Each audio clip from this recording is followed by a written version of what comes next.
On va voir maintenant comment réaliser un dictionnaire de données. Avant de ce faire, on se pose la question d'abord, qu'est-ce qu'un dictionnaire de données?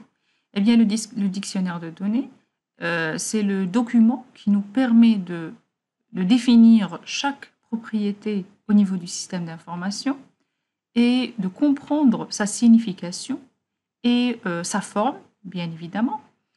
Et l'utilité du dictionnaire de données, c'est de comprendre le système d'information et les différentes propriétés qui existent.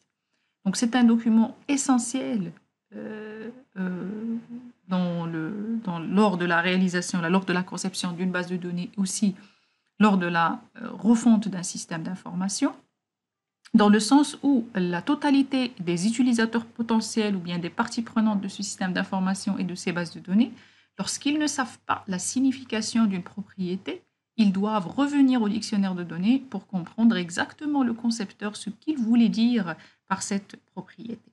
Eh bien, c'est un travail d'inventaire qui est fait lors de la phase analyse, c'est-à-dire une fois on fait le recensement de besoins, que ce soit en lisant les cahiers de charges rédigés par la maîtrise d'ouvrage, ou bien la société, ou bien la partie qui nous a demandé de lui réaliser la base de données, ou bien en réalisant un cahier de spécification après avoir répondu aux questions posées à ses utilisateurs finaux et aux gens qui comprennent bien et qui maîtrisent bien l'activité et le métier de l'entreprise, eh bien, on fait un inventaire de l'ensemble des propriétés qui existent.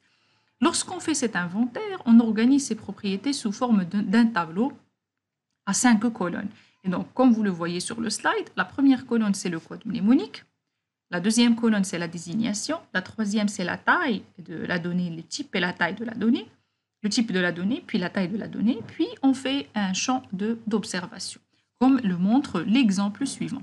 Et donc, pour le code mnémonique, c'est l'abréviation qu'on va trouver dans la partie technique de la base de données, à savoir les requêtes SQL dans lesquelles on va créer, aussi lorsqu'on schématise la structure de la base de données, c'est-à-dire c'est les noms exactement qu'il faut retenir ou bien que le système manipule dans cette base de données. Pour ce qui est de la description, c'est l'explication pour pouvoir comprendre ces abréviations. Et bien sûr, comme vous le savez, le code mnémonique doit être bref, il ne doit pas contenir de caractère spécial, il ne doit pas contenir des espaces éventuellement, de telle sorte, ni de chiffres normalement, de préférence ne pas mettre des chiffres, mais si on est obligé, donc là on peut le faire, mais de préférence il faut que ça signifie d'une façon brève, sans espace, sans caractères spéciaux, la signification d'une propriété. Et mais dans la description, on peut s'exprimer pour expliquer tout ce que signifie ce champ-là.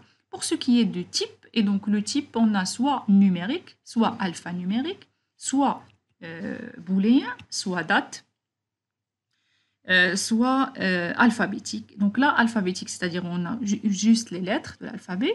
Numérique, c'est juste des chiffres. Donc bien sûr, quel que soit le type, que ce soit un entier, un réel, un décimal, etc. Alphanumérique, lorsqu'on mélange les lettres et les chiffres, évidemment aussi les caractères spéciaux. La date, pour ce qui est des dates. Et le booléen, c'est le 0 ou bien le 1.